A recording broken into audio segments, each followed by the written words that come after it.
I had 10 surgeries by age 14. The culmination of that was amputation of my left foot. Jerry DeVries suffers from one of the rarest diseases known. It's called Proteus syndrome, and it causes overgrowth that can be crippling or deadly. Back when I was a child, again, nobody knew what Proteus syndrome was. It wasn't even named until 1983 as a condition. That's how rare it is. A lot of people with the syndrome don't live past their 20s.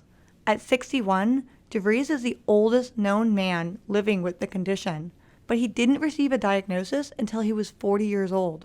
For the last 2 decades, he has volunteered to be poked, prodded, and studied in the hopes of developing a cure. I told them at that point, use me however you need to. Let's find a cure for this or a control for this condition. This genetic mutation affects only a few hundred people in the world. One was Kim Green's son, Alex, who passed away from the condition when he was 9 years old. Alex looked perfectly normal at birth. He had one of his fingers was just a little bit big. He had a big vein going down his leg, but otherwise he was normal. He progressed very quickly, and his finger grew from, being this big to this big to this big. Using Alex's DNA, National Institute of Health researchers discovered the cause of the condition in 2011, a single gene that tells the body to make a growth protein. My understanding is that proteins are like a light switch where you can brighten and dim the lights, and proteins should brighten and dim depending on what the body needs.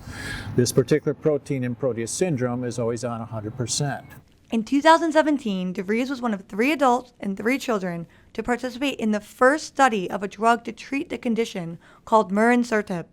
He had a lot of extra tests done on him with a low probability that it would actually help him. Those are the special people that are willing to be tested to help others. I had 7 MRIs in one day. I was in that tube for close to 5 hours. The initial study was promising, especially for younger participants.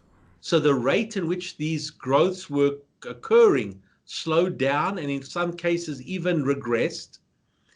And the pain which they had was much less than before they started therapy. Though DeVries said he didn't experience many improvements during the initial study, he is participating in the first ever clinical trials for this drug. The trial is currently underway, and if all goes well, the drug could be FDA approved in about 2 years. We expect to see shrinkage of these lesions, softening of these lesions, but most important that their quality of life, they're able to move around better, they're able to do their day-to-day functioning better.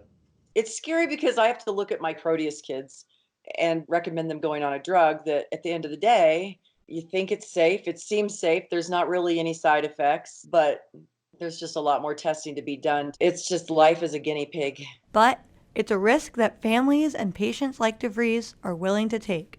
I realized that I had a responsibility for those younger people. And what that means is that whatever I can do to advance the research and bring relief and lengthen the life of these children that are growing up with that's my motive. That's what I want to do. It's hard as a mom to lose a child, obviously, and we're still losing children to this syndrome. It's just been a very, very long road. And to hear that we have a drug that might actually work and might save kids is beyond amazing. Who's the best mommy in the world?